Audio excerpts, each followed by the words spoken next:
Selamat malam. Terimalah salam kasih dalam Dhamma. Sotiotu Namo Buddhaya. Tepat pada tanggal 16 Mei 2022, kita akan memperingati Hari Trisuci Waisak. Seperti yang telah kita laksanakan pada tahun-tahun sebelumnya, kita kembali mengadakan sebulan pendalaman Dhamma mulai tanggal 16 April hingga 15 Mei. Acara sebulan pendalaman Dhamma ini akan dilaksanakan pada hari Sabtu dan Minggu, dan juga pada hari Senin dan Selasa untuk sesi Romo Selamat Rojali.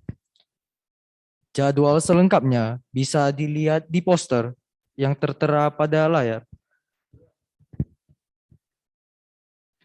Pada hari selain hari Minggu, sebulan pendalaman Dhamma diadakan pukul 7 malam, sedangkan hari Minggu dimulai pukul 9 pagi. Saya informasikan, puja bakti sebulan pendalaman Dhamma masih dilakukan secara online. Puja bakti pada hari ini akan diisi oleh Yang Mulia Ratanadiro dengan topik Cinta Beda Agama. Para umat yang berada di rumah harap bisa menyiapkan gelas kosong dan gelas berisi air untuk pelimpahan jasa nanti.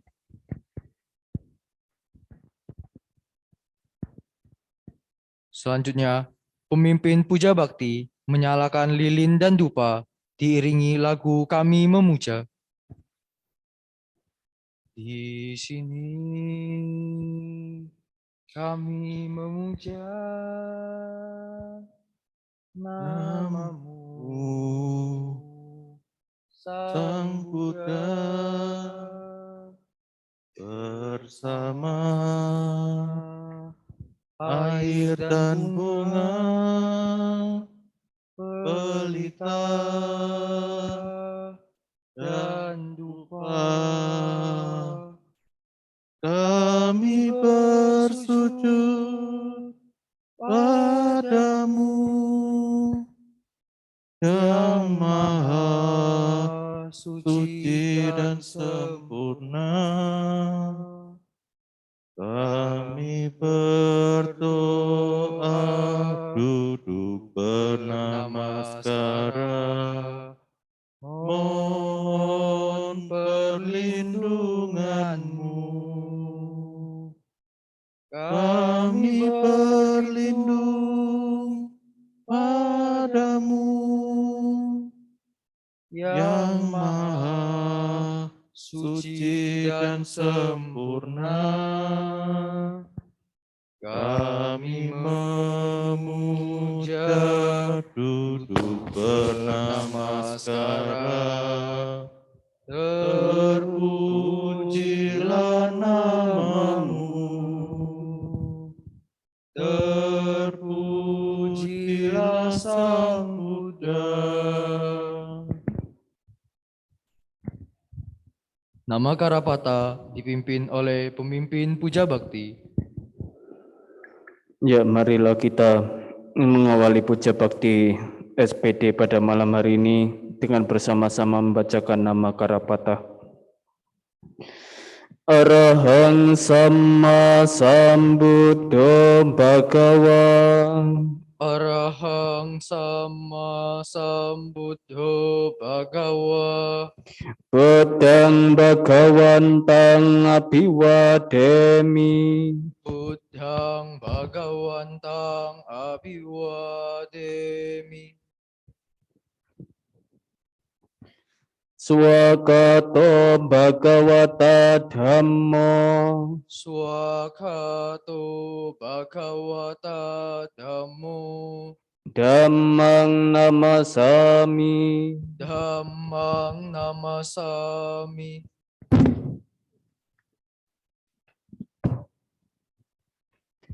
Supatipanno bhagavato sawaka sanggo. Supatipanno Bhagavato Sawaka Sangho. Sanggang namami. Sanghang namami.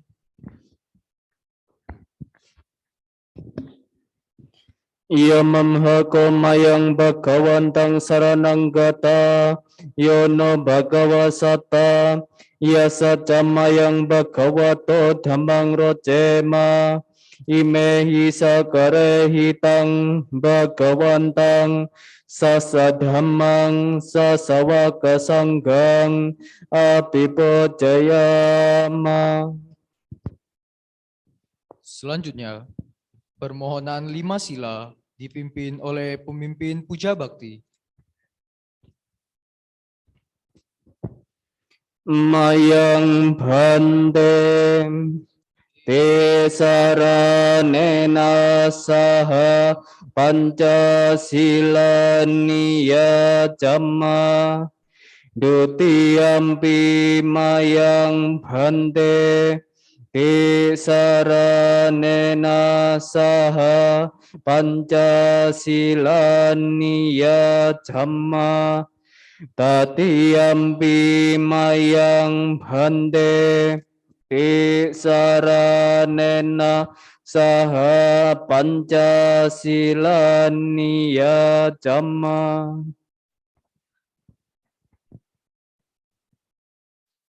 Yamahang wadhamitang wadheta. Amma bhante. Namo tassa bhagavato arahato sama sambuddhassa. Namo tassa bhagavato arahato sama sambuddhassa. Namo tassa bhagavato arahato sama sambuddhassa. Namo tassa bhagavato arahato sama sambuddhassa. Namo tassa bhagavato arahato sama sambuddhassa.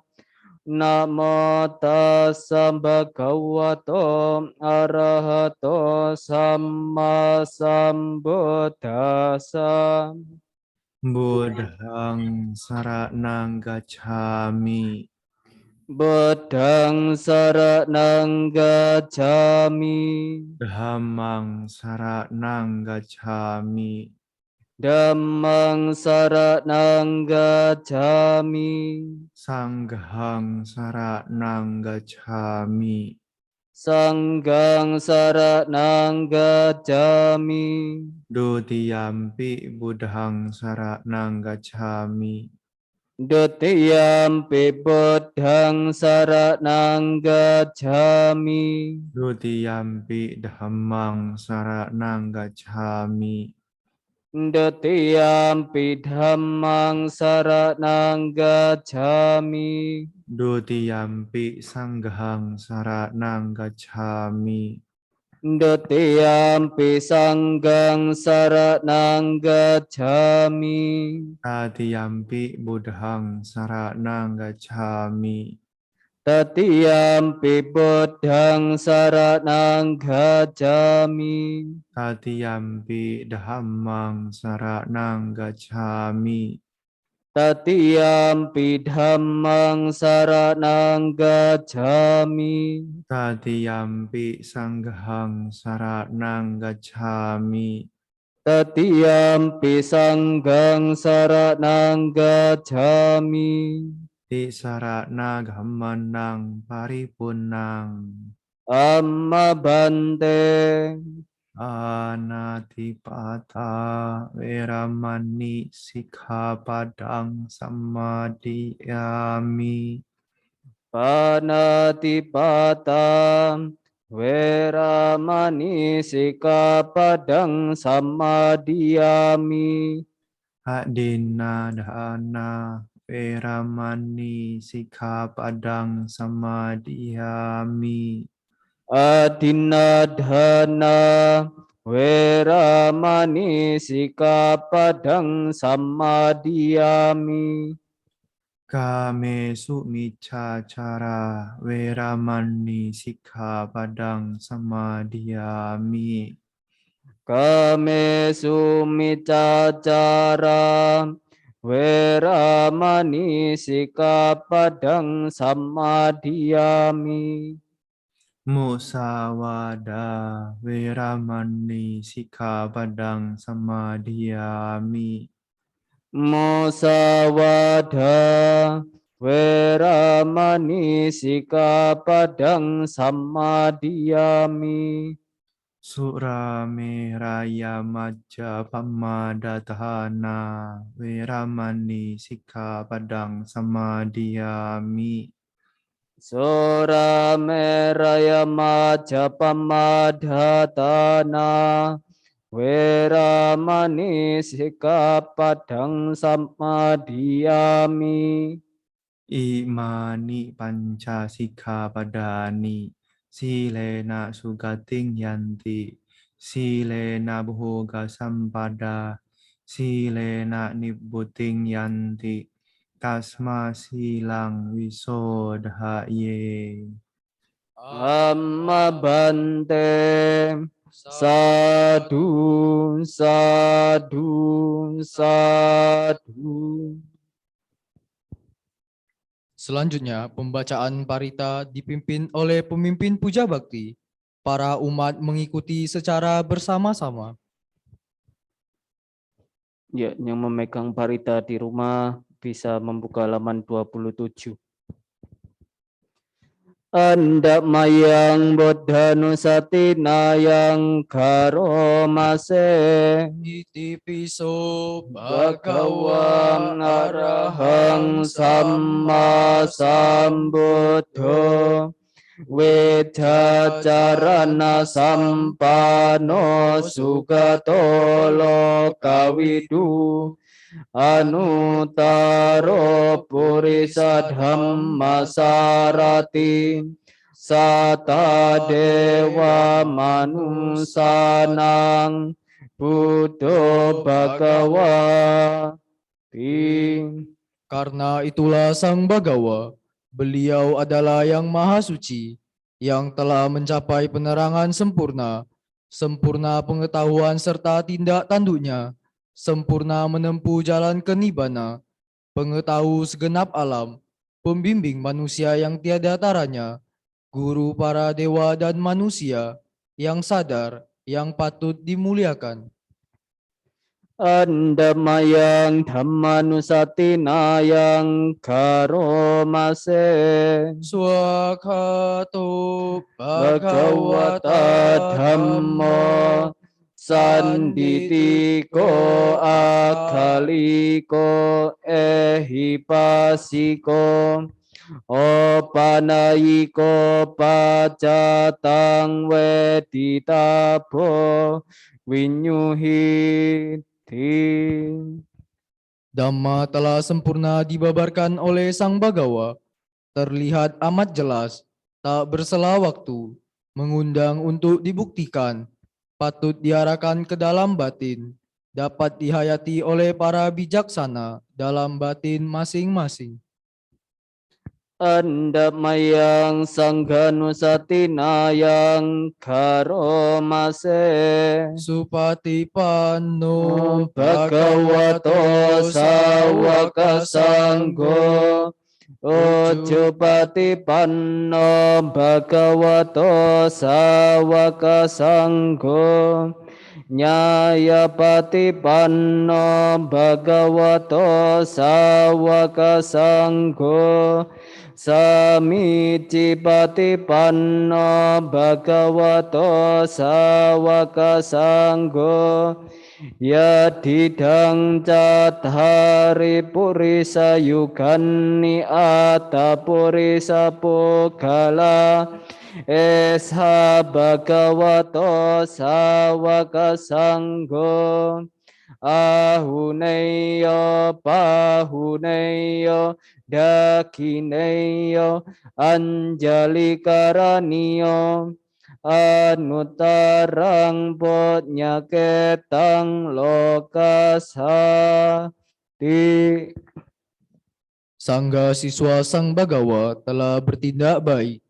Sangga siswa Sang Bagawa telah bertindak lurus. Sangga siswa Sang Bagawa telah bertindak benar. Sangga siswa Sang Bagawa telah bertindak patut. Mereka adalah 4 pasang makhluk, terdiri dari 8 jenis makhluk suci. Itulah Sangga siswa Sang Bagawa, patut menerima pujaan, patut menerima suguhan, patut menerima persembahan, patut menerima penghormatan, ladang menanam jasa yang tiada taranya bagi makhluk dunia. Anda mayang saja kirya gatayom Namase Natime Saranang anyang Budome saranang warang Etena saja wajena Sotite hotu sabada Nati me saranang anyang Hammo me saranang warang Etena saja wajena Sotite hotu sabada Nati me saranang anyang Sanggo me saranang warang Etena saja wajena Sotite hotu sabada. Tiada perlindungan lain bagiku, Sang Budala pelindungku nan luhur. Berkat pernyataan kebenaran ini, semoga setiap saat Anda selamat sejahtera. Tiada perlindungan lain bagiku, Damala pelindungku nan luhur. Berkat pernyataan kebenaran ini, semoga setiap saat Anda selamat sejahtera. Tiada perlindungan lain bagiku, Sanggala pelindungku nan luhur. Berkat pernyataan kebenaran ini, semoga setiap saat Anda selamat sejahtera. Ya, silakan dibuka halaman 97. Andamayang bojangga paritang Namase Janggo sati sangkato Dhammanang wijayo tata Wiriyam piti pasadi Bojangga jatata pare Sammadupe kabojangga Satete sabadasina munina sammadakata bhavita bahulikata sangwadhanti abhinyaya nibbanaya cabodiya etena saja wajenna sotite hotu sabada ekasming samaye nato mogalanan cakasapang gilane dukite diswa bojangge sata desayi tecatang abinanditwa roga mucing sutangkane etena saja wajena sotite hotu sabada ekada dhammarajapi gelanye nabi pilito conda tere natanyewa bhanna petwa nasadarang sammoditwa ca abada tamhavotha siddhanaso etena saja wajena sotite hotu sabada pahinna te ca abada te nanampi mahesinang magahata kilesawa patanupati dammatang etena saja wajena sotite hotu sabada. Faktor-faktor untuk mencapai penerangan adalah sati, dhammawicaya, wirya, piti, dan pasadi. Faktor lainnya lagi adalah samadhi dan upeka. Ketujuh faktor ini telah diajarkan dengan jelas oleh Sang Maha Muni yang Maha Tahu. Bila dikembangkan dan dilatih, menghasilkan pengetahuan luhur, kepadaman kilesa, dan penerangan sempurna. Berkat pernyataan kebenaran ini, semoga Anda sejahtera selalu. Pada suatu ketika, Sang Pelindung menjenguk Yang Arya Moggallana dan Yang Arya Kassapa yang sedang menderita sakit. Beliau memaparkan 7 faktor pencapaian penerangan. Beliau berdua merasa gembira atas pembabaran itu dan sembuh dari sakit di saat itu pula. Berkat pernyataan kebenaran ini, semoga Anda sejahtera selalu. Suatu ketika, Sang Dhamma Raja sendiri menderita sakit, meminta Yang Arya Cundatera mengulang suta itu dengan seksama.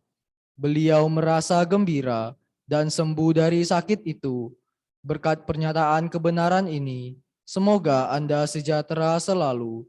Penyakit telah dimusnahkan oleh ketiga pedapa agung tersebut yang telah mencapai ketidakmunculan secara tetap, bagai kilesa yang telah dimusnahkan oleh Sang Jalan. Berkat pernyataan kebenaran ini, semoga Anda sejahtera selalu. Selanjutnya, meditasi yang akan dipimpin oleh Bante Ratanadiro.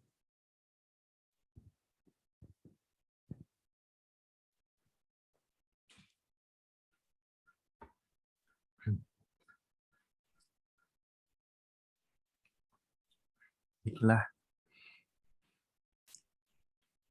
sekarang mari bersama-sama kita hening sejenak untuk melatih batin kita dalam meditasi. Untuk itu, Anda dipersilahkan duduk dengan tenang, duduk dengan rileks, duduk dengan santai.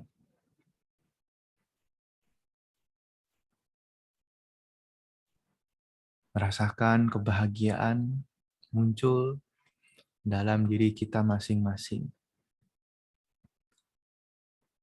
Dan kita pancarkan kebahagiaan itu kepada semua makhluk, semua bentuk kehidupan tanpa kecuali.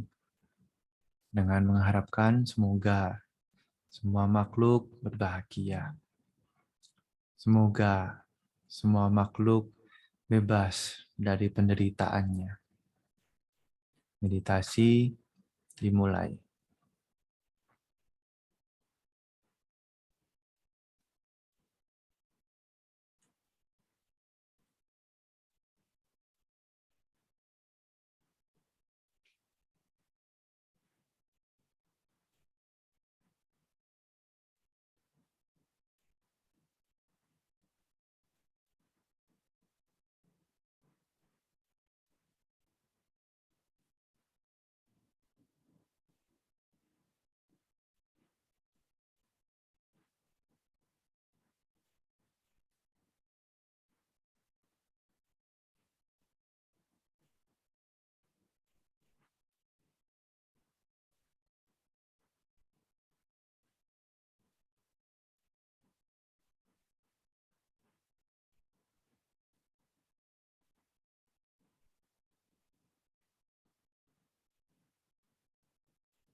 meditasi selesai. Sabe sata membantu suki tata. Semoga semua makhluk berbahagia. Sadu, sadu, sadu. Selanjutnya, Dhamma Desana oleh Yang Mulia Ratanadiro. Diawali dengan pembacaan Dhamma Desana Aradhana, dipimpin oleh pemimpin Puja Bakti. Brahman Jaloka Dipati Sahampati Katanjalian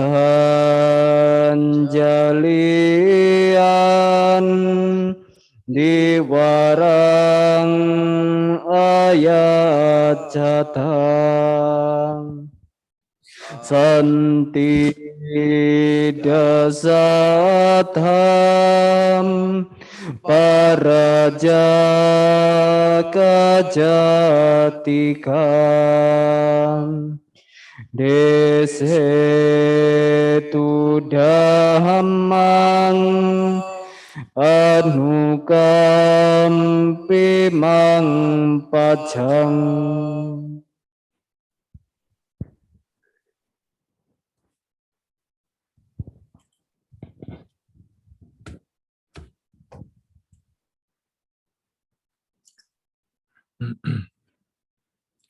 Namo tassa bhagavato arahato samma sambuddhassa.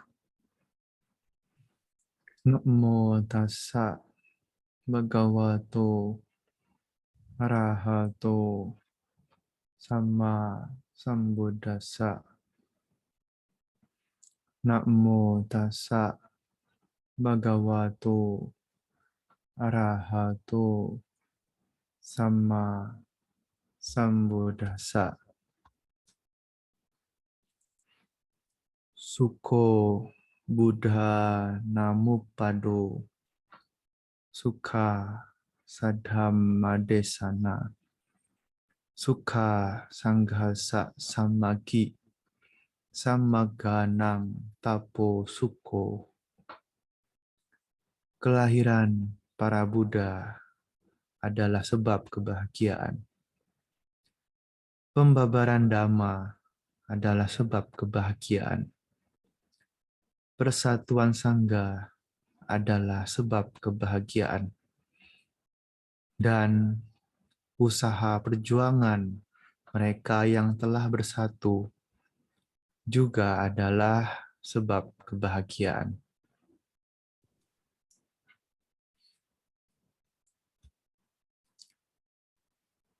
Selamat malam semuanya. Namo Buddhaya. Namo Buddhaya. Para pemirsa, baik yang ada di wihara maupun yang ada di rumah masing-masing, yang sangat berbahagia pada kesempatan malam hari ini adalah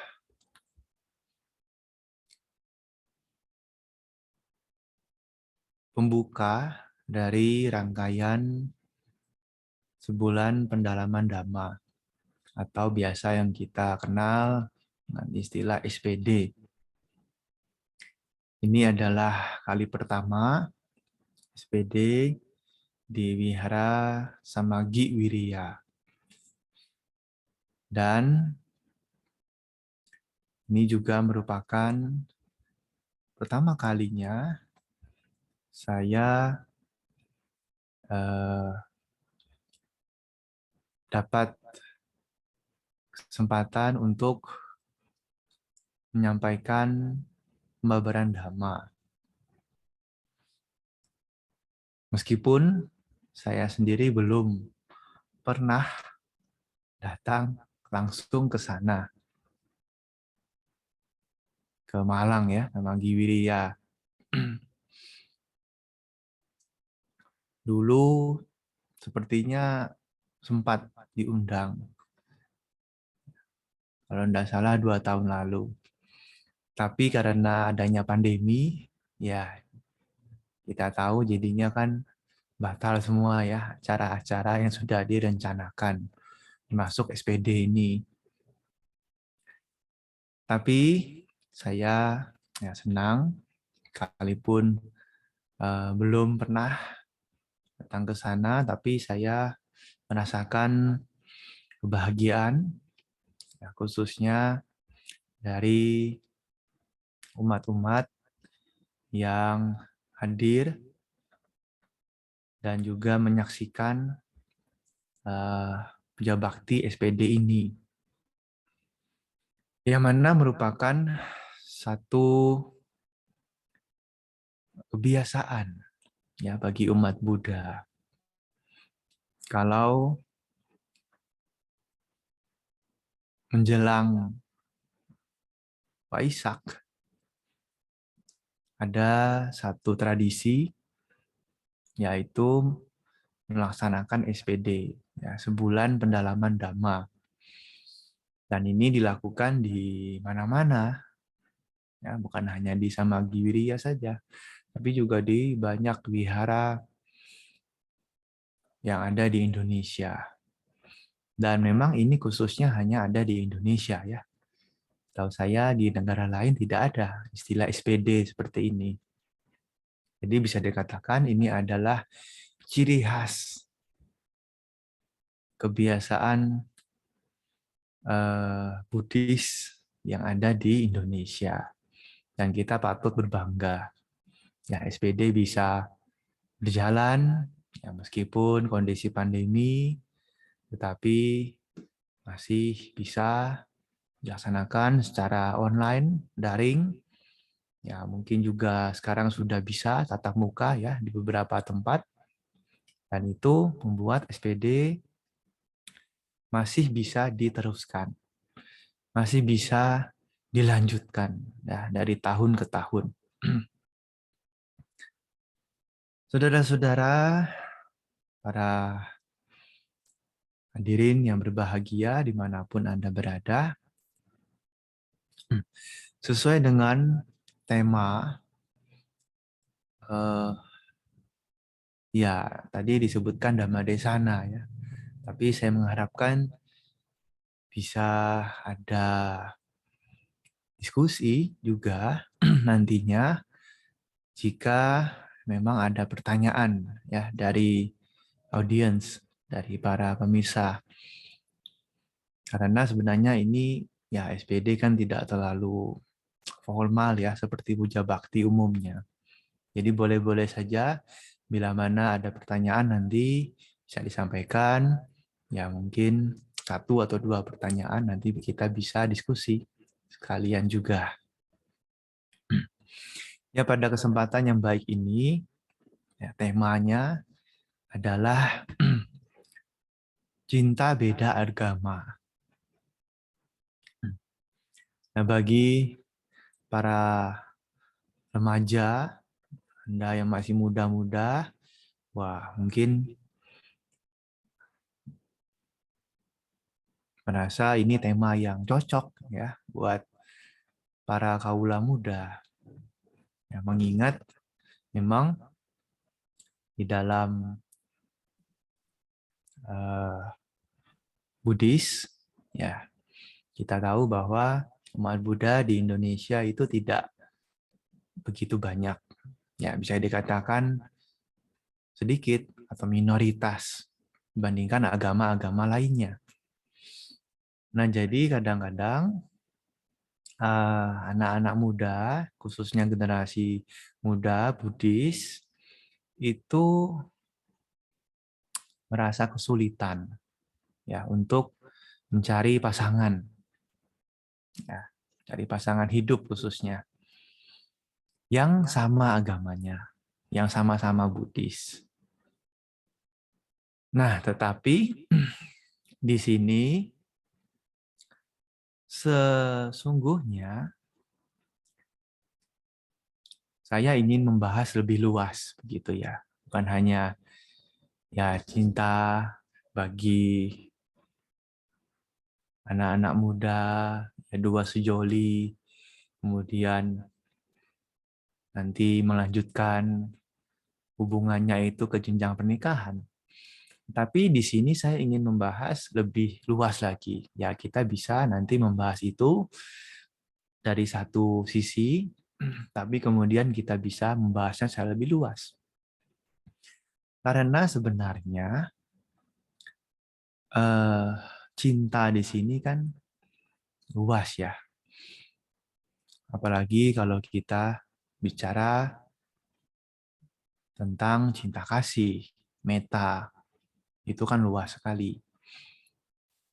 Jadi cinta di sini bukan hanya cinta berupa cinta nafsu atau cinta birahi seperti itu yang biasanya dialami oleh sebagian orang ya ketika mencari atau bertemu dengan idaman hatinya, dengan pasangannya. Tetapi cinta di sini kita bisa lebih buka, lebih luas, termasuk kepada semua makhluk. Nah, Bapak Ibu Saudara sekalian yang berbahagia, kalau kita melihat di dalam tema Waisak yang diangkat oleh Sangga Theravada Indonesia, yaitu adalah tentang moderasi beragama, membangun kedamaian. Bagi sebagian orang yang mungkin istilah moderasi beragama ini masih membingungkan. Apa itu moderasi beragama? Tetapi padahal kata kuncinya itu kita sering mendengarnya, yaitu adalah menerima perbedaan. Ya, moderasi beragama itu artinya kita bisa saling menghargai, menghormati satu sama lain, walaupun agamanya beda, walaupun keyakinannya beda. Nah, di situ kan sebenarnya kata kuncinya adalah menerima perbedaan. Ya, sekalipun kita beda satu sama lain dengan agama-agama lain, dengan keyakinannya yang lain, tetapi bisa menerima perbedaan itu, bisa saling menghormati, ya menimbulkan rasa toleransi beragama yang kuat, sehingga bisa hidup dengan damai di dunia ini. Nah, ini tema yang sangat baik yang diangkat oleh STI. Saya pernah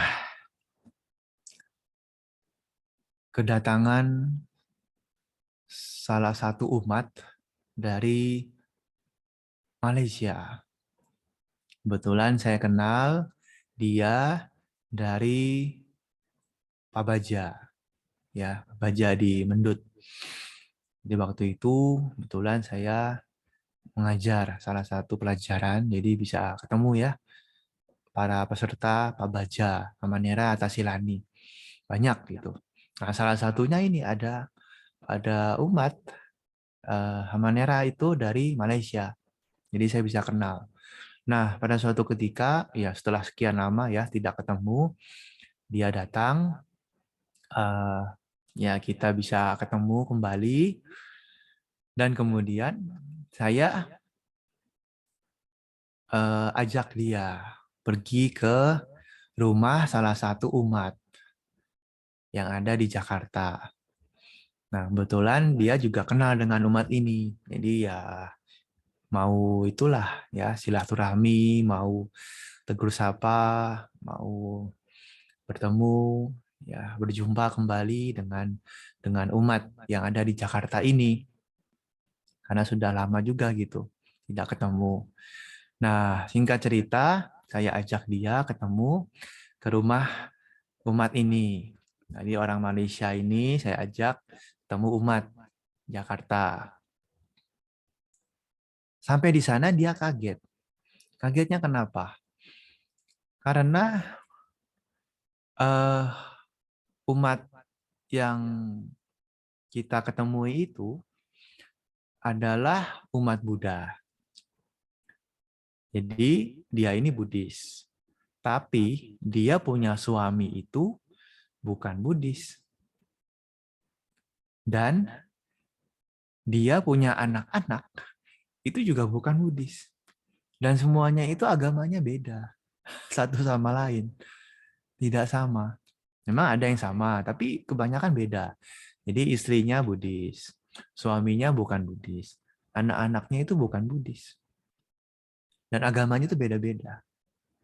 Nah, terakhir, anaknya yang kedua itu menikah dengan yang juga bukan Buddhis dan agamanya beda lagi gitu. Ini unik sekali. Jadi betul-betul seperti Bhinneka Tunggal Ika. Ya, semuanya beda agama tapi bisa rukun dalam satu keluarga. Umat Malaysia yang saya ajak ini kaget. Dia terheran-heran. Dia merasa takjub. Kenapa bisa demikian?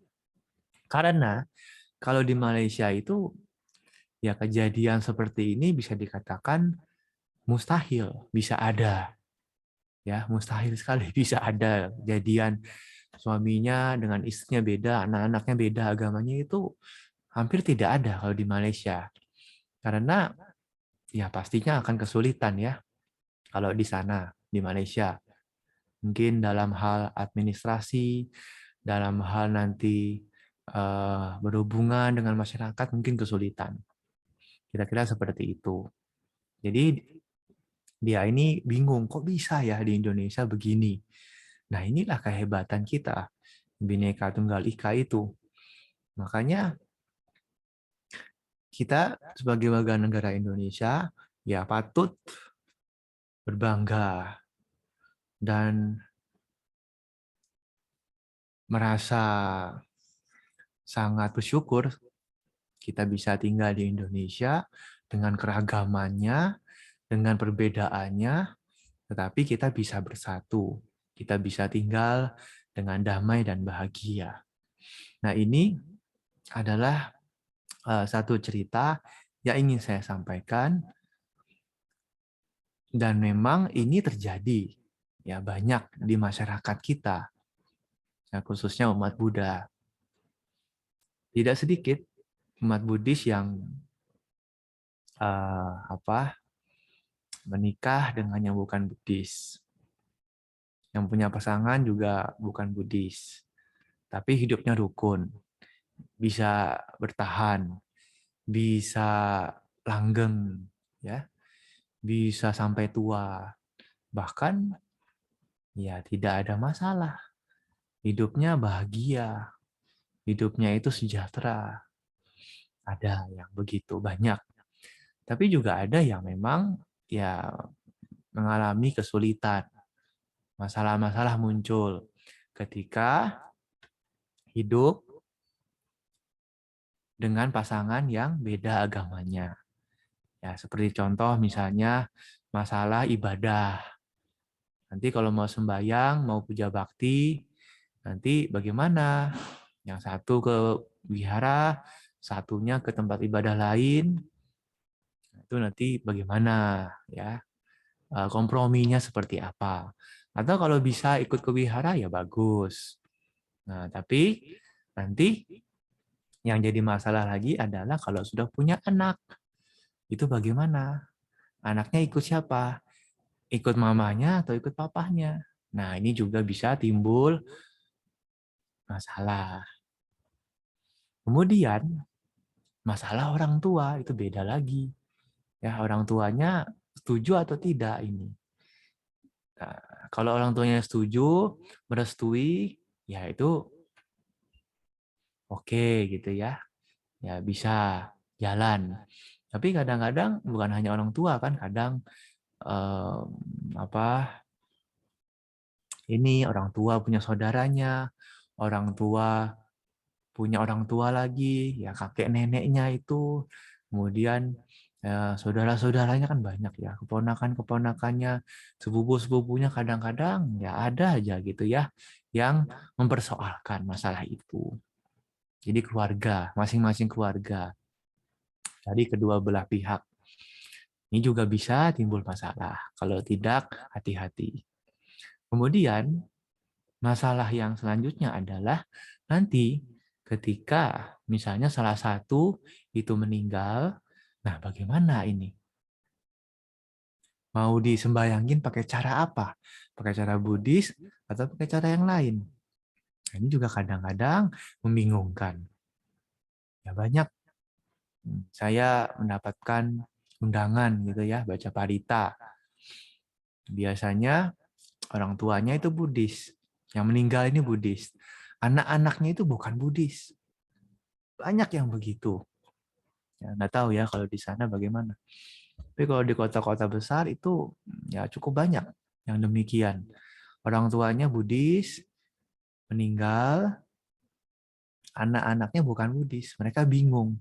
Akhirnya ujung-ujungnya ya bawa ke wihara, minta jadwal caparita, minta ya itu biasa seperti malam kembang, kremasi dan lain-lain sampai selesai disembayangin pakai cara Buddhis.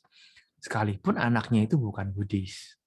Ya ini untung ya, masih untung mau disembayangin Buddhis, tapi ya yang tidak disembayangin Buddhis kan juga mungkin banyak, nggak tahu. Atau mungkin sudah dialih keyakinan, kita juga nggak tahu. Ya ada saja mungkin demikian. Nah makanya ya bagi Anda yang punya pasangan bukan Buddhis, atau mungkin yang sedang mencari pasangan, ternyata ketemunya bukan Buddhis, nah ini harus betul-betul dipertimbangkan. Ya, sebelum nanti sudah terlanjur menikah. Semakin banyak masalahnya. Jadi sebelum ke sana, ya harus siap dulu dengan segala konsekuensinya. Nah ini adalah mengenai hubungan berumah tangga ya. Kalau beda agama itu seperti apa?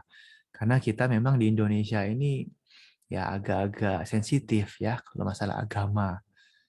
Tuh. Nah, bahkan ada undang-undangnya juga. Kalau menikah itu ada undang-undangnya. Agama itu ada undang-undangnya. Nah, maka dari itu perlu persiapan yang khusus ya bagi Anda yang memang bertemu dengan pasangan hidupnya itu tidak seagama atau bukan Buddhis. Nah, sekarang kalau kita bicara hal yang lebih luas lagi, ya bukan hanya sekedar pasangan, bukan hanya sekedar nanti berumah tangga, tetapi kita hidup dalam masyarakat pun juga sebenarnya kan membutuhkan yang namanya cinta kasih, ya, meta. Karena tidak mungkin kita hidup hanya di dalam lingkungan Buddhis saja, atau misalnya maunya ke wihara saja kan tidak mungkin. Pasti juga kita mau tidak mau akan hidup bersosial dalam masyarakat luas yang akan bertemu dengan banyak orang yang berbeda agamanya, yang berbeda sukunya, yang berbeda kepercayaannya. Nah, itu membutuhkan satu pedoman yang sangat penting, yaitu bagaimana kita bisa menerima perbedaan. Ya, jangan mempersoalkan perbedaan, tetapi kita harus bisa menerima perbedaan. Kalau sudah sama, ya itu artinya bagus. Kita bisa membuat yang sama ini menjadi bersatu. Ya, menyatukan persamaan. Tetapi jika ada perbedaan, kita harus bisa menerima segala perbedaan. Nah, inilah prinsip dasar dari meta, ya, cinta kasih. Sebenarnya meta itu ya bukan hanya bagi semua makhluk, tapi yang paling penting adalah bagi diri kita sendiri. Kalau kita tidak bisa menerima perbedaan, ya itu akan nanti bisa menimbulkan banyak persoalan dalam kehidupan. Karena kita melihat dari kacamata yang sempit. Padahal kalau kita ada meta ya, makanya kan meta itu selalu dimunculkan dari dalam diri sendiri dulu, baru kemudian diarahkan keluar. Kalau kita tidak punya meta, bagaimana kita bisa mengharapkan orang lain bahagia? Nah, justru yang paling penting, yang paling mendasar, yang paling utama adalah bagaimana kita memunculkan meta di dalam diri kita masing-masing. Dengan cara apa? Ya dengan cara menyadari. Nah, kalau misalnya ada timbul kebencian, wah dia kok beda, dia kok tidak seagama dengan saya, dia kok tidak sependapat dengan saya, dia kok berbeda latar belakangnya, dia kok berbeda sukunya, dia berbeda asal usulnya. Nah, itu kita jadi bisa timbul jengkel kalau tidak ada meta, timbul kebencian, timbul ketidaksukaan. Dan kalau sudah begitu, ya ujung-ujungnya nanti ribut. Ya, ujung-ujungnya ribut, konflik, nanti bisa bertengkar. Ya bahkan kita bisa melihat sekarang ini ya dunia sedang dilanda perang. Kenapa? Karena tidak bisa menerima perbedaan. Ya sesimpel itu. Kenapa bisa ada perang? Tidak bisa menerima perbedaan. Coba, kalau kita bisa menerima perbedaan, tidak mungkin ada perang, tidak mungkin ada konflik, ada ributan di mana-mana. Nah, inilah yang menjadi wujud dari meta. Kalau kita bisa memunculkan, ya, mengembangkan meta, maka sebenarnya tidak ada yang namanya keributan, konflik, ya bahkan perang sekalipun semuanya itu menjadi lenyap. Kebencian menjadi lenyap adanya. Yang timbul adalah rasa bangga, rasa bersyukur, rasa bahagia, ya. Melihat banyak perbedaan justru malah kita merasa bahagia. Kalau kita punya jari-jari ini semuanya sama, wah justru aneh ya. Kalau jari-jari kita di tangan ini sama, panjangnya sama, ukurannya sama, mungkin juga aneh bentuknya, tidak indah. Tapi dengan adanya perbedaan ini ya menjadi lengkap, menjadi indah. Kalau kita mau pegang sesuatu juga kan mudah, ya. Mau nulis juga bisa, mau apa juga bisa. Dengan bentuk yang seperti ini, yang berbeda ini. Kemudian ya kita tahu ada yang namanya pelangi. Ya, pelangi itu kan warnanya beda-beda. Warnanya beda-beda. Meiji Kuhibiniu, nah, ada 7 warna itu. Coba kalau pelangi itu warnanya sama semua, ya tidak ada indahnya, tidak ada bagus-bagusnya. Kalau semua warna, misalnya satu warna gitu ya, merah semua atau biru semua, ya biasa saja, tidak indah. Tapi dengan adanya perbedaan warna itu, ya justru itu menjadi indah. Nah, maka saudara-saudara sekalian, dalam kesempatan ini, ya mari kita munculkan ya, meta, cinta kasih dengan tulus di dalam batin. Menyadari ya setiap kotoran batin yang mungkin muncul. Ya apalagi mengenai perbedaan. Ya, jangan sampai kita menganggap saya yang paling benar. Agama saya yang paling benar. Keyakinan saya yang paling benar. Yang lainnya salah. Ini adalah pandangannya sempit. Dan Sang Buddha mengatakan, kalau sudah terjebak dalam pandangan seperti ini, maka bisa dipastikan ya hidupnya akan banyak masalah. Tidak akan bahagia. yang ada hanyalah penderitaan. Oleh karena itu, ya seperti yang saya sertakan pada awal Dhammadesana ini, yaitu syair Dhammapada yang berbunyi,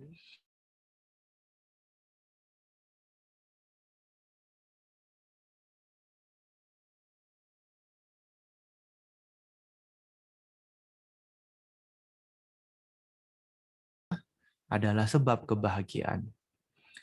Pembabaran Dhamma adalah sebab kebahagiaan. Persatuan Sangha adalah sebab kebahagiaan. Dan usaha perjuangan mereka yang telah bersatu itu juga adalah sebab kebahagiaan. Ya. Jadi, marilah kita berusaha untuk bersatu.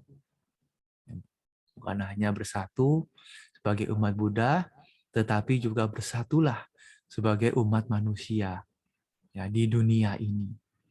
Dengan menerima segala perbedaan, memaklumi semua yang tidak sama, dan kita bisa kembali bersatu sebagai manusia, sebagai umat Buddha, kita bersatu di dalam Dhamma, sebagai umat manusia, kita bersatu dalam perbedaan. Semoga semua makhluk berbahagia. Sabbe sata bhavantu sukhitata. Terima kasih. Sadu, sadu, sadu.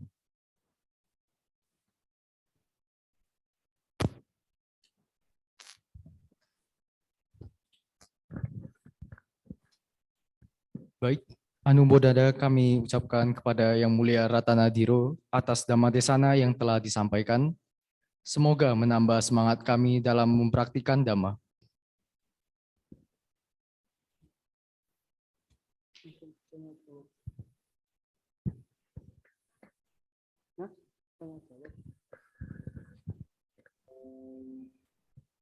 Bagi umat yang berada di Zoom ataupun yang mendengar melalui platform lain dapat bertanya jika ingin bertanya kepada Bante, kami persilakan bisa menggunakan fitur raise hand kemudian open mic untuk bertanya atau menulis di kolom chat.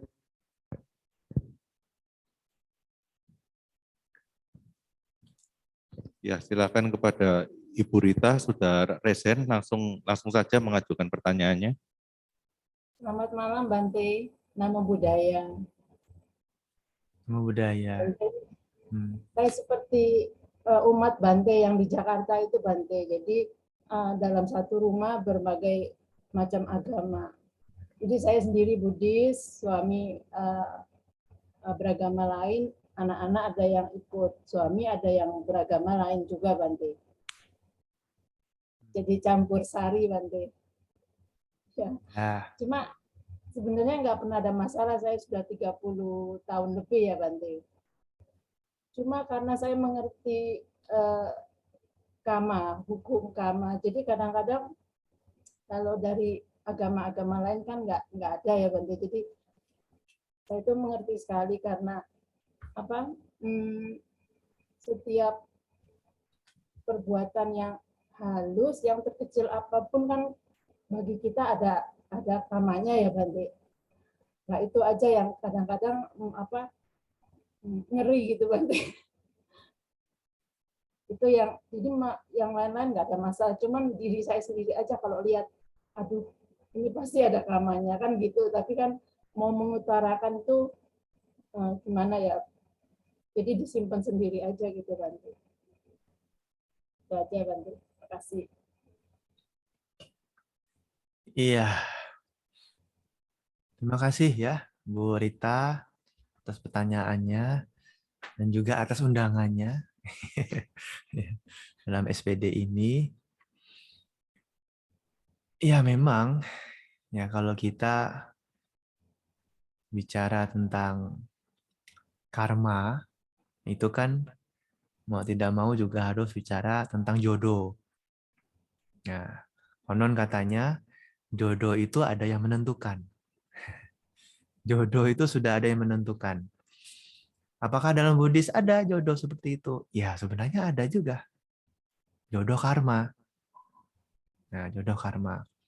Kenapa ada orang yang walaupun beda agama, tapi kemudian bisa menikah, ya bisa berumah tangga, kemudian hubungannya tetap harmonis, juga punya anak-anak yang baik. Itu kan juga pasti ada jodoh karma yang dulu-dulu. Hanya saja mungkin karena ya urusan agama ini kan kadang-kadang ikut orang tua atau mungkin ikut lingkungan, kadang-kadang bisa beda. Tapi pada dasarnya yang namanya karma itu kan tidak melihat agama, ya Ibu. Nah, jadi bisa saja kalau nanti pasangan itu agamanya beda, tetapi hidupnya ya bisa rukun, harmonis, tidak ada masalah. Namun kadang-kadang memang ya perbedaan-perbedaan yang prinsip seperti ajaran agama itu ya bisa menimbulkan satu ganjalan ya di dalam hati. Ya seperti misalnya tadi mengenai karma. Nah, kalau saya melihat oh itu kan karmanya mungkin tidak baik. Tapi karena dia tidak mengerti, ya tidak mungkin karena beda agama, tidak mengerti hukum karma, ya kalau bisa diarahkan, ya kalau bisa diberitahu, kalau bisa ya, kalau memungkinkan. Tapi kalaupun tidak, nah kita tetap lihat kondisinya. Mungkin saat itu kondisinya belum pas untuk dia bisa mengerti karma. Ya sudah, lain kali nanti kapan ada waktu yang tepat kita bisa pelan-pelan kasih tahu ya, enggak harus mengatakan ini ajaran Buddha, ya enggak harus. Bilang aja, oh itu kan tidak baik. Nah, itu kan jelas tuh. Kalau itu kurang baik, nah nanti akibatnya bisa menjadi begini, ya juga membuat kita menderita. Nah, bisa disampaikan seperti itu. Kan itu karma juga. Meskipun tidak langsung menyinggung tentang agama Buddha, tapi kita bisa sampaikan dalam bahasa yang umum, dalam bahasa yang ya biasa-biasa, dalam bahasa yang mudah, ya, supaya dia bisa mengerti hukum karma, tapi tidak merasa itu adalah ajaran agama Buddha. Itu kan ajaran yang sebenarnya bisa diterima ya oleh semua orang. Ya, jadi begitu. Yang penting dalam berumah tangga, ya, sekalipun agamanya beda, tapi kan nasihat Sang Buddha ada 4 ya. Nah, supaya hidupnya bahagia sekarang maupun yang akan datang, ada 4. Punya keyakinan yang sama. Yang keyakinan ini kan belum tentu agama ya. Yang penting yakin terhadap yang baik, misalnya hukum karma, itu kan yakin. Yang baik akan mendatangkan kebahagiaan. Yang buruk akan mendatangkan penderitaan. Itu kan yakin juga, keyakinan ya. Punya keyakinan yang sama. Kemudian punya kemoralan yang sama. Nah, artinya ya bisa mengendalikan diri dari hal-hal yang negatif, hal yang buruk. Ya tahulah, ini baik, ini buruk, ini benar, ini salah. Itu harus dijaga dengan baik, ya, diperhatikan dengan baik. Moral yang juga sama. Kemudian punya kedermawanan yang sama. Nah, ayo misalnya kalau mau berbuat baik ya sama-sama, saling mendukung satu sama lain. Ya, meskipun mungkin di tempat manapun ya nggak apa-apa. Nggak harus diwihara kan, berbuat baik dimanapun juga boleh. Kemudian yang terakhir adalah kebijaksanaan yang sama. Nah, ini kuncinya, kunci hidup bahagia bagi umat berumah tangga, suami dan istri.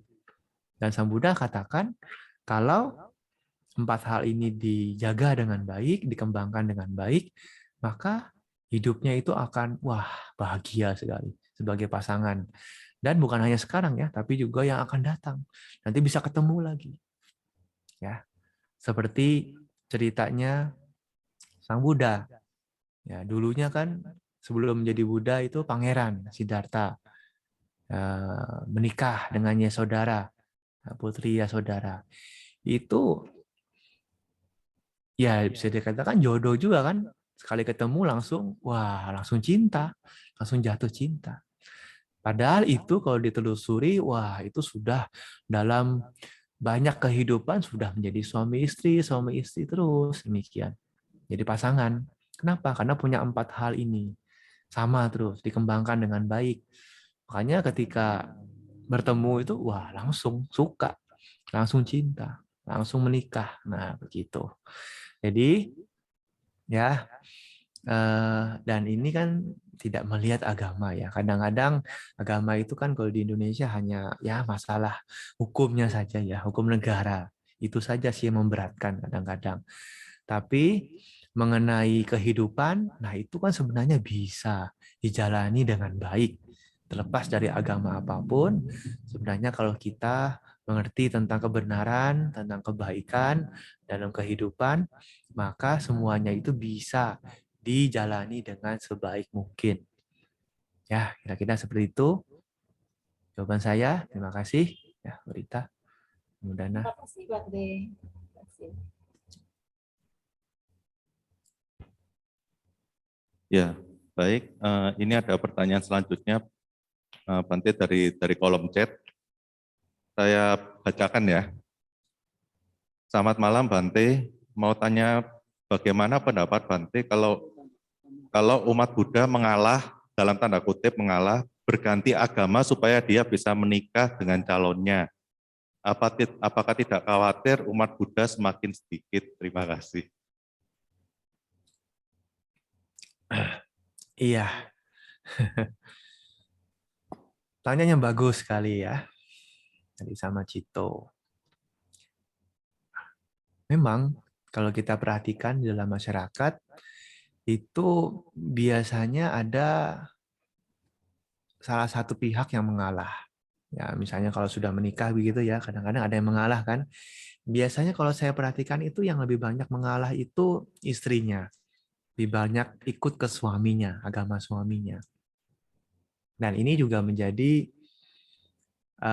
perhatian bagi kita, umat Buddha, karena tidak sedikit juga umat Buddha yang pindah ke agama lain karena menikah.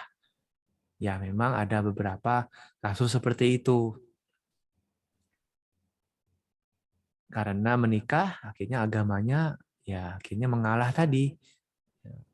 Berganti agama atau beralih agama ke agama lain. Sebenarnya ini memang mengkhawatirkan ya, mengkhawatirkan.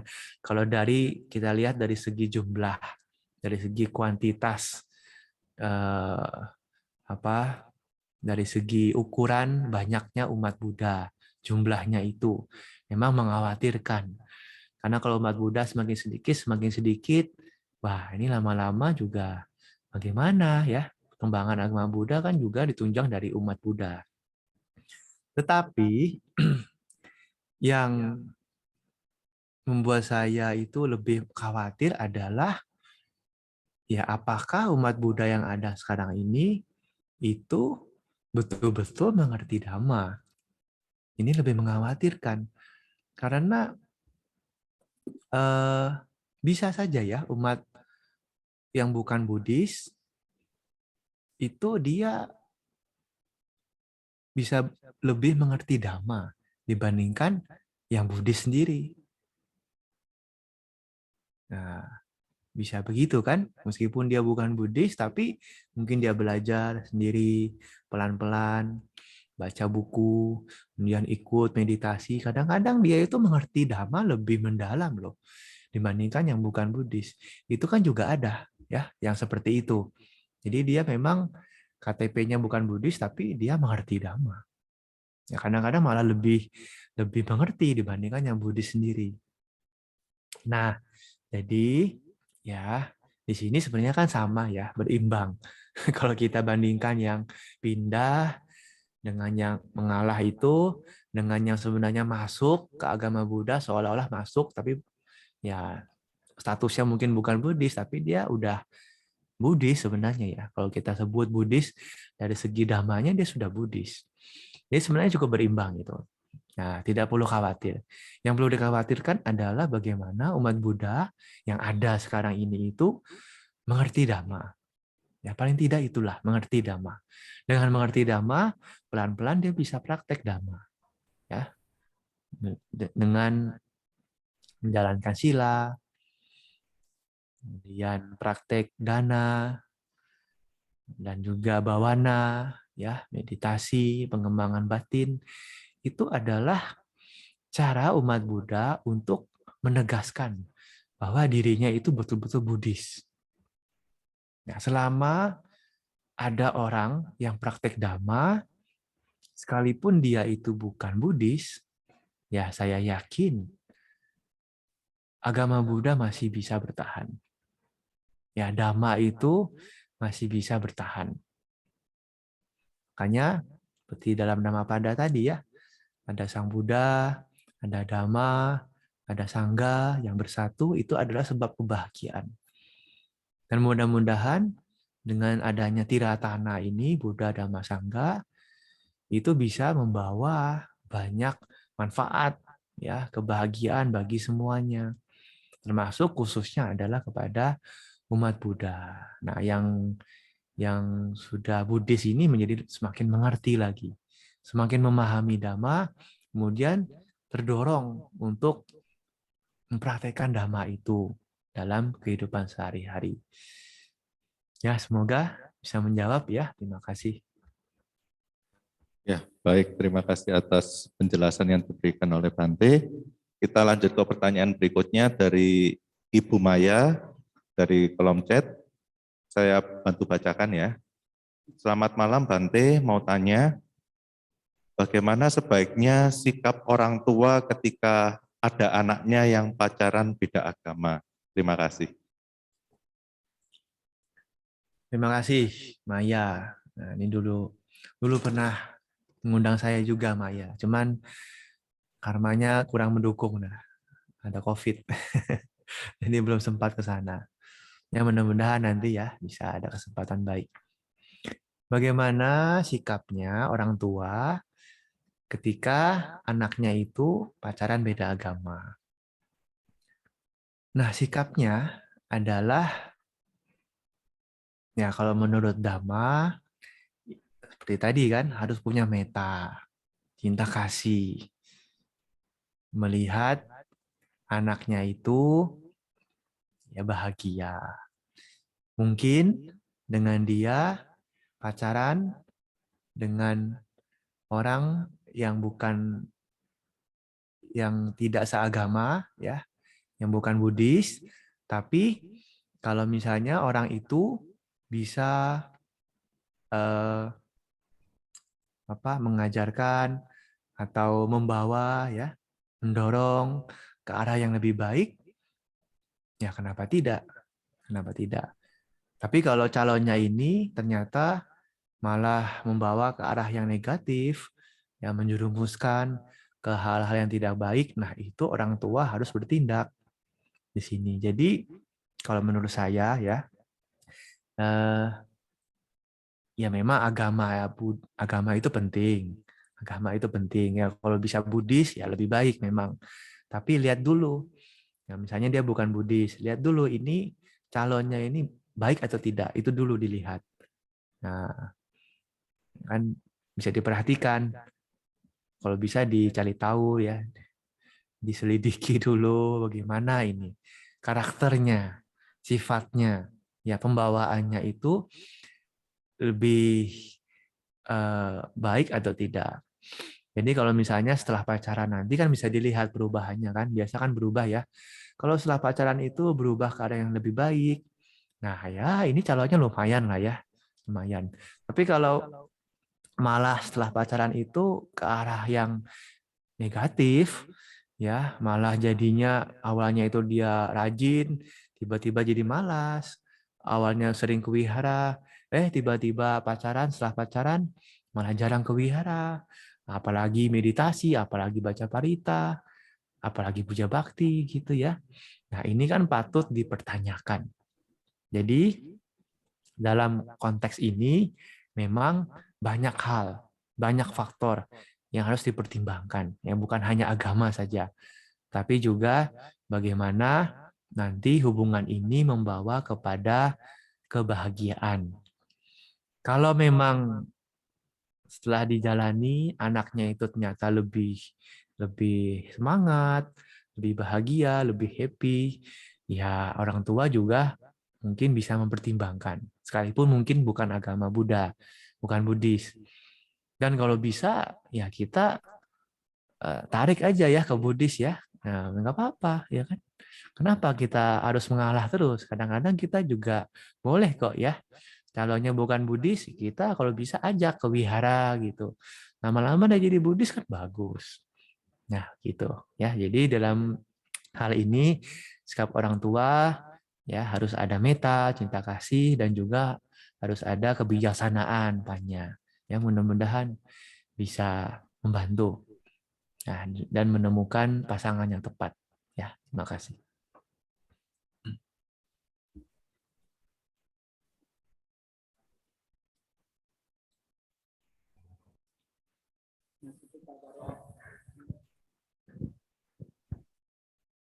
Ya, baik untuk Bapak Ibu yang berada di room Zoom, bila ada pertanyaan lagi silakan ditanyakan melalui kolom chat atau bisa menggunakan fitur raise hand kemudian on mic untuk bertanya secara langsung.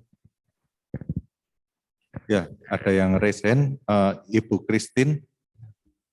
Selamat malam, Sotihotu Bante bertanya. Jika anak kita mungkin dia beda keyakinan, teman dekatnya, sebaiknya kita dari awal sudah memberi tahu, nasihat, atau membiarkan saja dulu karena menganggap jodoh itu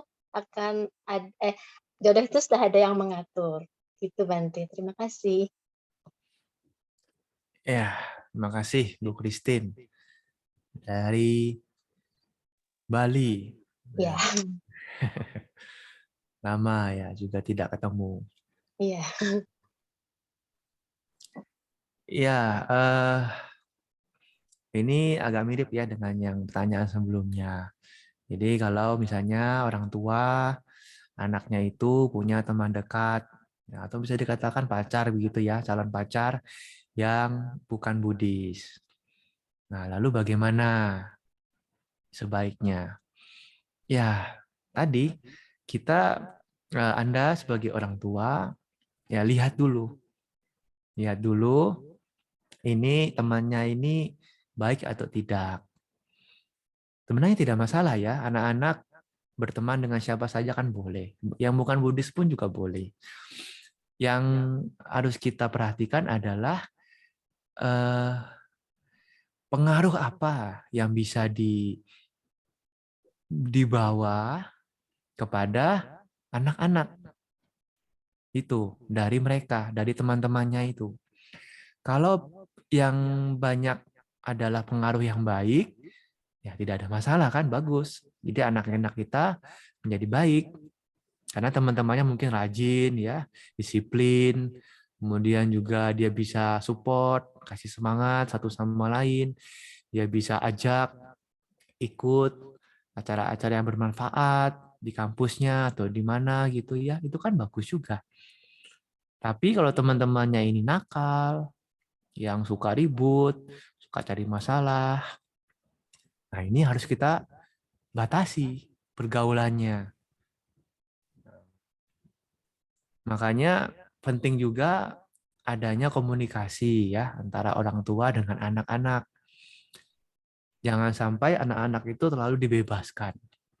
Ya, komunikasi harus ada. Kita sebagai orang tua itu juga harus bisa membedakan ya mana teman yang baik, mana teman yang tidak baik. Terkadang anak-anak tidak bisa melihat, ya mungkin karena usia masih muda, ya kadang-kadang kan orang bilang cinta itu buta dan lain-lain. Ya itu makanya tugas orang tua, ya supaya tidak buta sama sekali orang tua atau saudaranya yang membukakan mata dia. Kalau ternyata teman-temannya itu tidak baik misalnya. Tapi kalau teman-temannya baik, teman-temannya itu ya malah bisa mendukung dia, menjadi lebih baik, sebenarnya tidak ada soal ya, tidak ada masalah. Ya, bahkan nanti pun kalau sudah berlanjut ke jenjang yang lebih tinggi, misalnya pacaran, kemudian menikah, nah itu yang patut dipertimbangkan memang salah satunya adalah restu dari orang tua. Jadi orang tua sendiri ya harus bisa mengenal calon mantunya itu kan. Ya, seperti yang saya sampaikan, ya cerita yang sebelumnya itu, ya sebenarnya nggak ada masalah. Kalau dia sudah mengenal calon mantunya dengan baik, sekalipun mungkin tidak seagama pun, ya dia bisa terima kok. Dia bisa terima. Karena kan nanti pada dasarnya yang menikah kan anaknya, bukan mamahnya, bukan papahnya yang menikah, kan anak-anaknya. Kalau anaknya bahagia, ya kenapa orang tua tidak ikut bahagia? Orang tua juga bisa ikut bahagia. Tentu dengan banyak pertimbangan, banyak penilaian sebelumnya. Ya, itu. Terima kasih. Terima kasih, Bante. Memangnya sudah ada itu anaknya, sudah ada calon. Sudah, Bante, tapi keluarganya keyakinannya beda. Nah, kira-kira baik tidak keluarganya? Ya 50% lah, Bante. 50 masih ya. Nah, kalau gitu masih ya harus ini banyak pendekatan dulu ya. Anaknya Pendekatan. Buddhis, tapi orang tuanya nggak Buddhis, keluarganya semua. Oh, ya nggak apa-apa. Kalau memang cocok, kalau memang sesuai, nah orang tuanya, yang penting orang tua juga ya. Ya, mudah-mudahan orang tuanya bisa merestui juga. Karena kalau orang tua tidak merestui itu agak sulit juga ya. Agak sulit juga. Jadi, anak-anak ya sekalipun nanti ketemu jodohnya bukan Buddhis, tidak seagama, tetap harus ada restu dari orang tua. Kalau tidak ada restu, izin dari orang tua, wah ini kedepannya itu akan sulit. Ya, karena kata-kata orang tua itu seperti doa ya. Kalau doanya baik ya jadi baik. Doanya tidak baik, wah ya banyak kejadian juga menjadi kenyataan betulan tidak baik. Jadi tetap anak-anak juga harus dapat restu dari orang tua. Hubungan apapun ya, hubungan pasangan, mau kerjaan, mau apapun ya. Bahkan jadi biku kan juga harus ada izin dari orang tua. Ya, restu dari orang tua. Kalau tidak ada, tidak bisa. Ya, itu juga penting. Makanya baik-baiklah sama orang tua ya. Sama calon mertua juga harus baik-baik ya. Supaya dapat izin. Nah, gitu. Ya, terima kasih. Ya. Selamat malam Bante. Saya Indra. Saya ingin bertanya Bante, kalau misal kita sudah menjalin hubungan dengan yang beda agama, nah, sudah menikah misalnya, tapi suatu saat sebagai umat Buddha punya keinginan untuk misalnya melepaskan rumah tangga menjadi seorang Bante, itu bagaimana? Apa yang harus diperbuat supaya apa ya, masih dalam keadaan yang baik itu Bante. Soalnya menurut saya apakah itu menunjukkan ketidakbahagiaan atau bagaimana itu Bante kalau secara Buddhis. Kalau saya membaca murid-muridnya Sang Buddha pada saat dulu kan walaupun sudah dijodohkan satu sama lain, ada yang memiliki misalnya kesepakatan, pada akhirnya si suami melewat arah yang lain, istrinya juga melalui jalan yang lain, yang satu menjadi bikun, yang satu menjadi bikuni. Tapi zaman sekarang kan hal itu susah.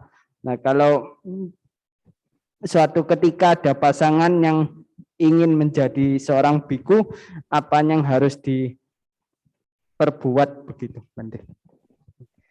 Supaya hubungan itu tetap baik, tidak serta-merta berpisah dengan cara yang tidak baik. Begitu. Terima kasih. Romo ya. Upacarika. Upacarika Indra. Terima kasih pertanyaannya.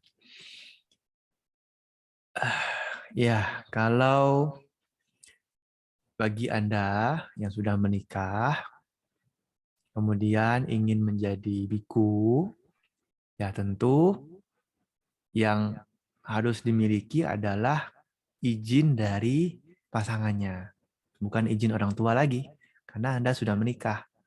Jadi yang dibutuhkan adalah izin pasangannya, izin istrinya.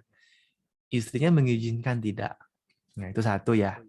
Yang kedua, yang harus menjadi pertimbangan adalah anak. Kalau dia tidak punya anak, mungkin tidak terlalu menjadi masalah. Tapi kalau punya anak, ini menjadi masalah besar. Kenapa?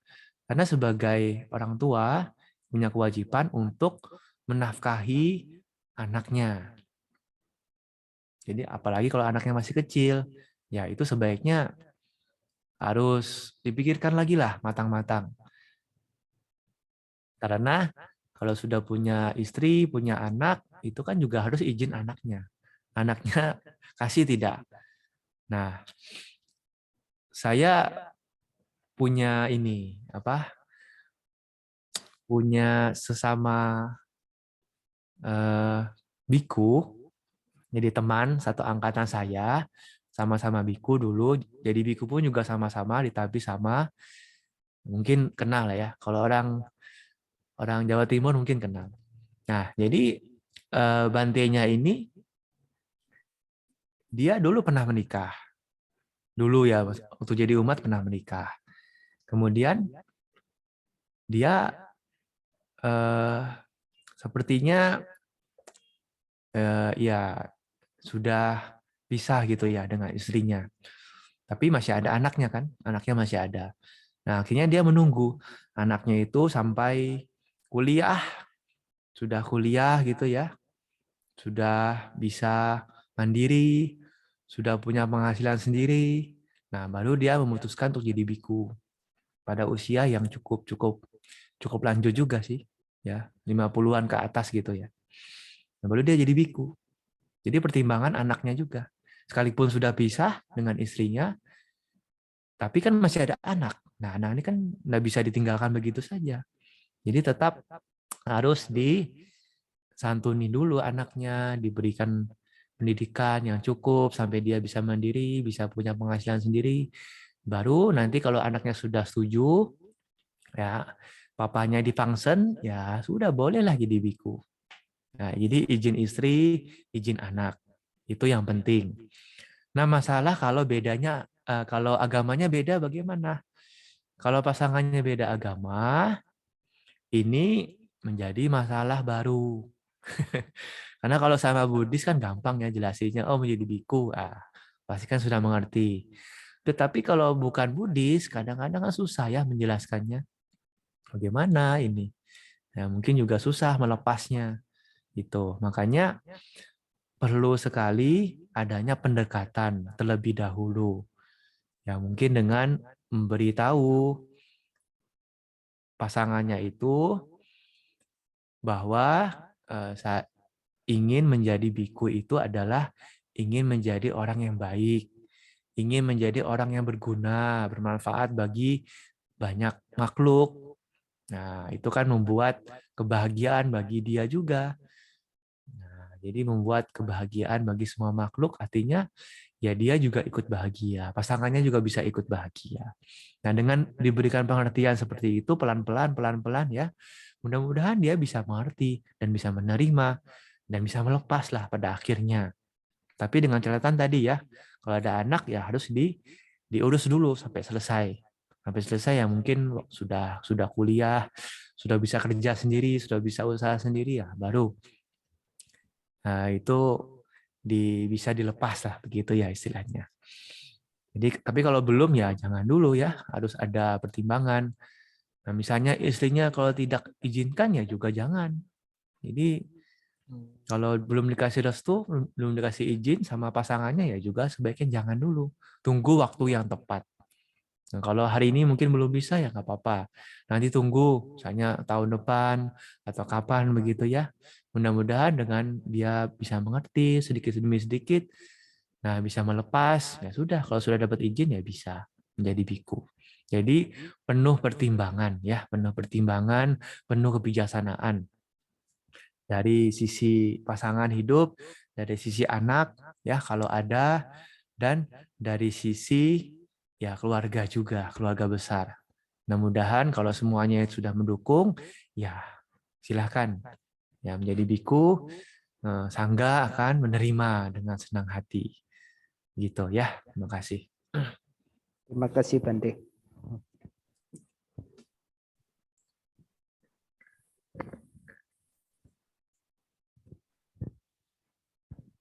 Ya, pada Bapak Ibu yang berada di room Zoom, mungkin ada waktu untuk satu pertanyaan lagi. Bila ada pertanyaan lagi, mungkin bisa langsung ketik di kolom chat atau raise hand lalu on mic dan menyampaikan pertanyaan.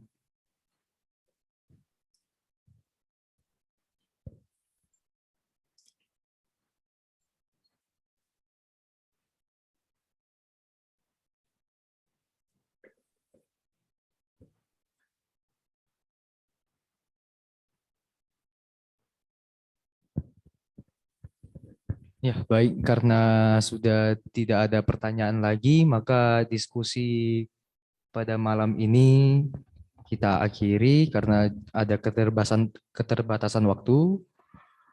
Selanjutnya kami menyampaikan anumodana kepada Yang Mulia Ratanadiro atas Dhamma Desana yang telah disampaikan. Semoga dengan Dhamma Desana yang disampaikan dapat menambah semangat kami dalam belajar serta mempraktikkan Dhamma.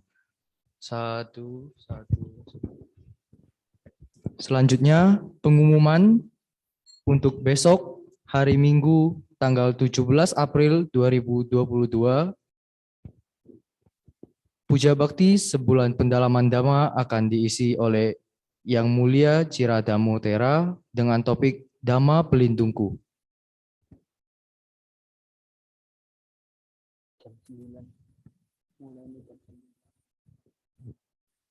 Puja Bakti sebulan pendalaman Dhamma besok hari akan dimulai pada pukul 9 pagi. Para umat juga bisa menambah kebajikan melalui dana paramita dengan melakukan transfer ke rekening BCA atas nama Yayasan Samagi Wirya. Keterangan lebih lanjut dapat dilihat di tayangan yang sedang berlangsung.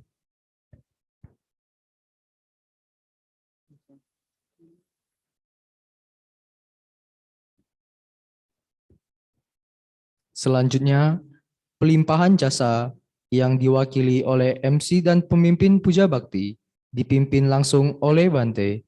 Bagi umat yang berada di rumah masing-masing, bisa mempersiapkan diri dengan menuang air ke dalam gelas yang kosong.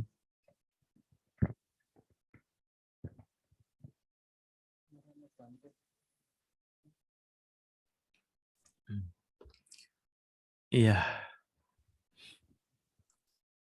Setiap kali kita melakukan kebajikan, seperti pada kesempatan Puja Bakti SPD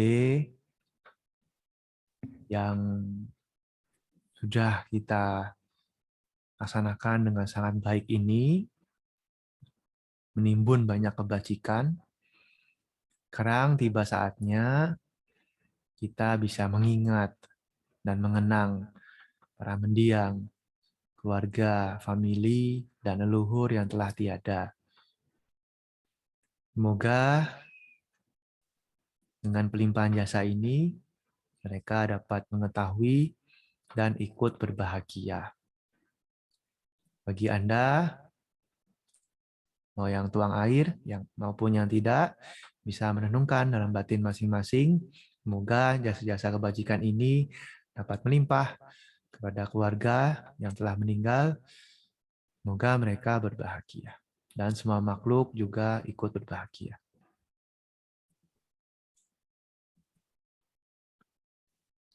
Yataha Hariwaha Pura Paripurenti Sagarang Ewa Mewaito Dinang Petanang Upakapati Icitang Patitang Tumhang Kipamewa Samicatu Sabhe Purento Sangkapa Chando Panaraso Yata Manijo tiraso yata sabitiyo Miwajanto sabbarogo vinasatu mate Nawadvantarayo Sukhidiga Yuko Bhawa Abhiwa Dana Sile Sanicang Buddha Pacayino Cataro Dhamma Wadanti Hayuwano Sukang Balang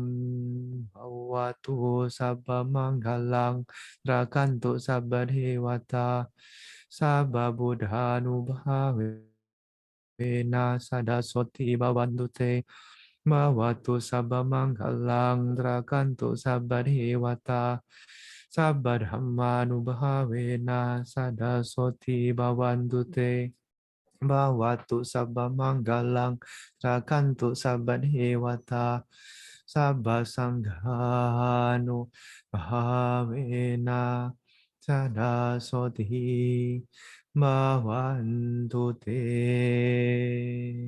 Sadu, sadu, sadu.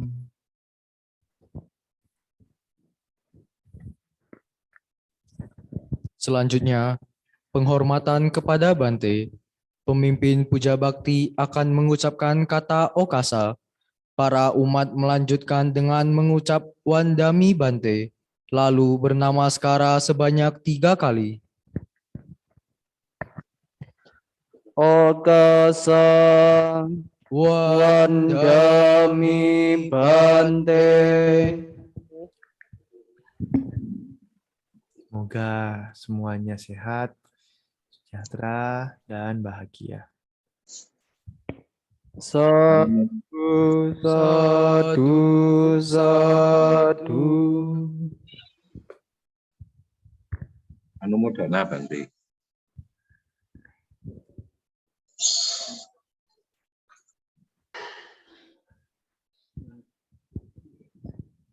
Selanjutnya, untuk menutup puja bakti pada hari ini, marilah kita melakukan pembacaan nama Karapata yang akan dipimpin oleh pemimpin puja bakti.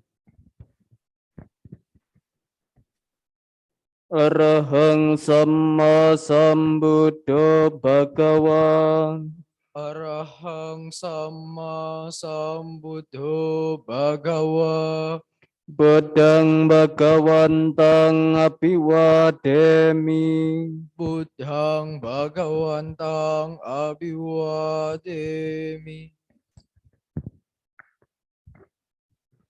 Swakato Bhagavata Dhammo. Swakato Bhagavata Dhammo. Dhammang namasami. Dhammang namasami. Supatipanno Bhagavato Sawaka Sangho. Supatipanno Bhagavato Sawaka Sangho. Sanghang namami. Sanghang namami. Marilah kita tutup puja bakti pada malam hari ini dengan bersama-sama mengucapkan Sabe Sata Bhavantu Sukhitata, semoga semua makhluk berbahagia. Sadu, sadu, sadu. Santiantu Namo Buddhaya. Namo Buddhaya.